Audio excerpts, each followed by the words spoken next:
আজি এটা নতুন ভিডিও লৈ জাকিৰ আহমেদ ব্লগছত আপোনালোকে আৰু জাকিৰ আহমেদ ব্লগছত এই ভিডিওটো এটা শানদাৰ ভিডিও হ'ব গৈ আছে গতিকে প্ৰথমে আপোনালোকক ৰিকুৱেষ্ট কৰিম জাকিৰ আহমেদ ব্লগছত আপোনালোকে এই ভিডিওটো শ্বেয়াৰ কৰি দিয়ক শ্বেয়াৰ এইটো কাৰণেই কৰিব বুলি কৈছো যে আমি হুজাই জিলাৰ ৰাইজ হুজাই জিলাবাসী ৰাইজক মই ৰিকুৱেষ্ট কৰিছো আপোনালোকে এই ভিডিওটো পোৱা মাত্ৰকে আপোনালোকে শ্বেয়াৰ কৰিব আৰু শ্বেয়াৰ কৰি আপোনালোকে ভিডিওটো সম্পূৰ্ণ চাব এইটো কাৰণেই কৈছো আমি 2023 চনৰ অন্তিম মুহূৰ্তটোত আমি বহু কিবা আশা কৰে মানুহে নতুন বছৰত নতুন কিবা আশা কৰে নতুন উদ্দীপনাৰে আগবাঢ়িব বিচাৰে কিন্তু আমি হুজাই জিলাৰ ৰাইজে বা হুজাই ৰাইজে কিমানখিনি নিৰাশ হৈছিল আৰু এই নিৰাশতাৰ এটা ভিডিও ইতিমধ্যে আপোনালোকক জাকিৰ আহমেদ ব্লগছত দিছো মই আজি পুনৰ আৰু এটা ভিডিও কৰিবলৈ খুব মন গ'ল গতিকে মই ভিডিওটো আজি প্ৰস্তুত কৰিবলৈ আৰু আপোনালোকৰ সন্মুখত এই ভিডিওটো দিবলৈ খুব আক্ষেপ আৰু দুখেৰে এই ভিডিওটো প্ৰস্তুত কৰিছো মই তো গাইস কথা হল এটা সামান্য ৰিকুৱেষ্ট মূল কথাখিনি পাতিবলৈ যোৱাৰ আগত আপোনালোকে যদি জাকিৰ আহমেদ ব্লগছৰ নতুন দৰ্শক হৈছে আপোনালোকে জাকিৰ আহমেদ ব্লগছটো ফলো কৰি দিব তো গাইস মোৰ লগত আছে হুজাইৰে এজন উদ্যমান যুৱ অধিবক্তা আৰু সেই যুৱ অধিবক্তাৰ পৰা মই কিছুমান বিষয় হুজাই জিলাৰ ৰাইজে আমি হুজাই জিলা পোৱাৰ পিছত কিমানখিনি আগবাঢ়িছিল আৰু বৰ্তমান কিমানখিনি আমি আকৌ ভুক্তভোগী হৈছো ইতিমধ্যে আপোনালোকে দেখিছে আজিৰ দিনটো আজি 7/1/2023 চন তাৰিখে হুজাই শংকৰদেৱ নগৰত কাছাৰী ময়দানৰ পৰা আপোনাৰ জিলা উপায়ুক্ত মহোদয়ৰ কাৰ্যালয়লৈকে ভাৰতৰ এটা ৰাজনৈতিক দল AIUDF দলে বিশাল এটা প্ৰতিবাদী সমদল কৰিছে তেওঁলোকৰ প্ৰতিবাদ সাব্যস্ত কৰিছে হুজাই জিলাক আকৌ বাহাল ৰাখিব লাগে আকৌ এটা ছাত্ৰ সংগঠনে কৈছে ৰাজ্যৰ মুখ্যমন্ত্ৰীৰ ওপৰত আস্থা আৰু ভৰসা ৰাখিব লাগে এতিয়া কথা হল আমি হুজাই জিলাৰ সাধাৰণ নাগৰিক এই হুজাই জিলাৰ সাধাৰণ নাগৰিকে কিমানখিনি ভুক্তভোগী হম কেতিয়া আকৌ হুজাই জিলা পাম কিমান দিন পিছত হুজাই জিলা পাইছো বা হুজাই জিলা পোৱাৰ পিছত আমাৰ আইনী কামকাজৰ পৰা আৰম্ভ কৰি বিভিন্ন ধৰণৰ অফিচিয়েল কামকাজ নগাঁৱৰ পৰা হুজাইলৈ যেতিয়া আহিছিল আৰু হুজাইৰ পৰা আকৌ আমি নগাঁৱলৈ যাব লাগিব বা লামডিঙৰ মানুহখিনি হুজাই নগাঁৱলৈ যাব লাগিব যমুনামুখৰ মানুহখিনি নগাঁৱলৈ যাব লাগিব আমি লংকাৰ মানুহখিনি নগাঁৱলৈ যাব লাগিব কিমানখিনি ভুক্তভোগী হৈছো তো এইটো বিষয় লৈ মই কথা পাতিবৰ কাৰণে আজিৰ এই অনুষ্ঠানটোত মই আমন্ত্ৰণ জনাইছিলো অধিবক্তা সাবিৰ আহমেদক আপোনালোকৰ চিনাকি মুখ সাবিৰ আহমেদ গতিকে সাবিৰ আহমেদ ডাঙৰীয়া আপোনাক মই স্বাগতম জনাইছো আজিৰ এই অনুষ্ঠানটোৰ মাজলৈ সামান্য সময় আপুনি দিব গতিকে স্বাগতম জনাইছো আপোনাক সাবিৰ আহমেদ ডাঙৰীয়া আপুনি এজন যুৱ অধিবক্তা আপুনি বিভিন্ন সামাজিক কামকাজৰ লগত জড়িত আজি মই জাকিৰ আহমেদ ব্লগছৰ দৰ্শকৰ মাজত আপোনাক লৈ অহাৰ উদ্দেশ্য এটাই হ'ল আমি হুজাই জিলাৰ ৰাইজ আছিলো এতিয়া আকৌ হুজাই মহকুমালৈ ৰূপান্তৰিত হ'ল গতিকে আমি হুজাই মহকুমাৰ ৰাইজ আপুনি এজন অধিবক্তা হিচাপে আমি যে সাধাৰণ নাগৰিকৰ ভাল হ'ল নে বেয়া হ'ল ঠিক আছে কি ক'ব আপুনি অলপ আপোনাৰ হয় পোনপ্ৰথমে মই আমাৰ জাকিৰ আহমেদ ব্লগৰ সমূহ দৰ্শকসকলক মই মোৰ অন্তৰৰ নিভৃত কোণৰ পৰা কৃতজ্ঞতা আৰু ধন্যবাদ জ্ঞাপন কৰিছোঁ তো আজি যিটো আপুনি কথাষাৰ কৈছে আজি একচুৱেলি আমাৰ এটা প্ৰটেষ্টো আছিলে জাষ্ট মই আদালতৰ পৰা আহিছোঁ ঘৰ আহি পালোহি তো এইটো যিটো এবলিউশ্যন কৰা হৈছে খুবেই আমাৰ বেয়া লাগিছে এজ এ খিলঞ্জীয়া হিচাপত আমাৰ খিলঞ্জীয়াসকলৰ খুবেই আমি ছাফাৰিঙত থাকিবলগীয়া হ'ব ইয়াৰ কাৰণটো হৈছে আমাৰ যিসকল আগত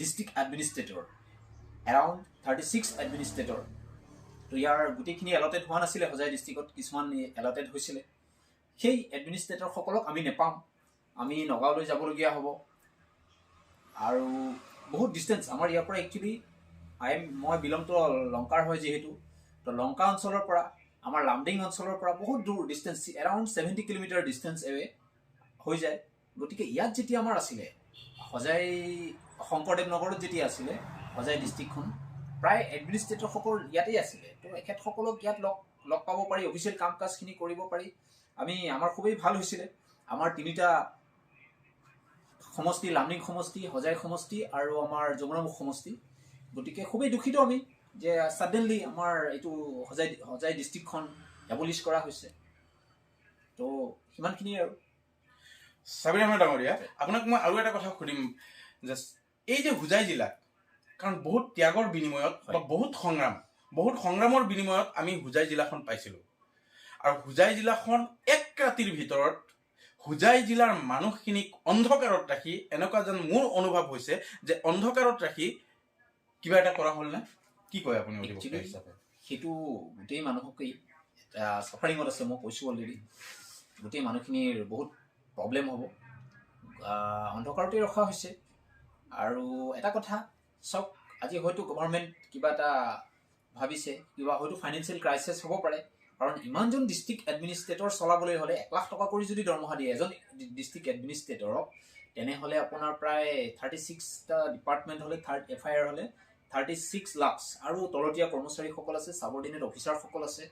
গতিকে এইটো হয়তো এটা ফাইনেন্সিয়েল ক্ৰাইচিছ হ'ব পাৰে। কিন্তু এটা কথা, আজি বিৰোধী দলৰ প্ৰধান শক্তিশালী দল আমাৰ UDF বহুত আজি প্ৰটেষ্ট কৰিছে, ষ্ট্ৰংলি কণ্ডেম জনাইছে গণতান্ত্ৰিকভাৱে। আৰু ইয়াত কংগ্ৰেছৰো প্ৰধান এটা গুড ৰোল প্লে কৰিব লাগিছিলে। কংগ্ৰেছৰ আমাৰ নগাঁও পাৰ্লিয়ামেণ্টাৰী সমষ্টিৰ আমাৰ MP চাহাবেও, প্ৰদ্যুৎ বৰদলৈ মহোদয়েও এইটো ক্ষেত্ৰত পৰা নীৰৱ ভূমিকা গ্ৰহণ কৰিছে। যিহেতু এইটো দিল্লীত পাছ হৈছে, চেণ্ট্ৰেলে এইটো পাছ কৰিছে, গতিকে তেখেত নীৰৱ ভূমিকা গ্ৰহণ কৰিছে।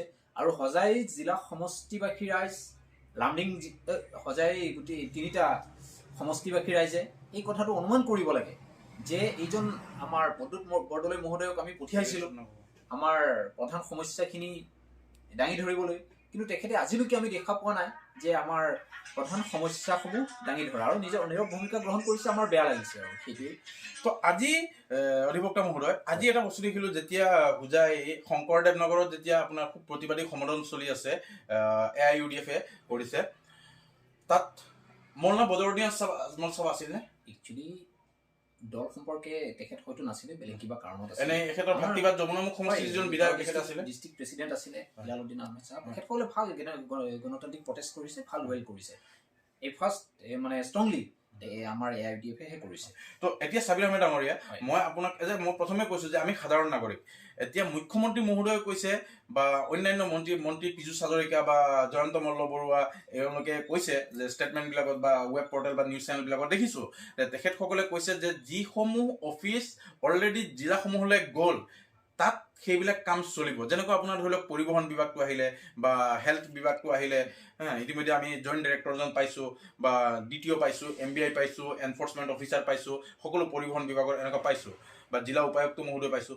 এই মেইন বিভাগসমূহ বা মেইন বিভাগৰ যিসমূহ প্ৰতিনিধি বা বিষয়া কৰ্মচাৰীসকল আছে, এওঁলোক থাকিবনে? একচুৱেলি তেখেতসকলে যদি ৰাখিব বিচাৰিছে, যদি তেখেত ৰোল প্লে কৰি আছে, তেখেতসকলে যদি ৰাখে আমাৰ কাৰণে বহুত হেল্পফুল হ'ব সেইটো।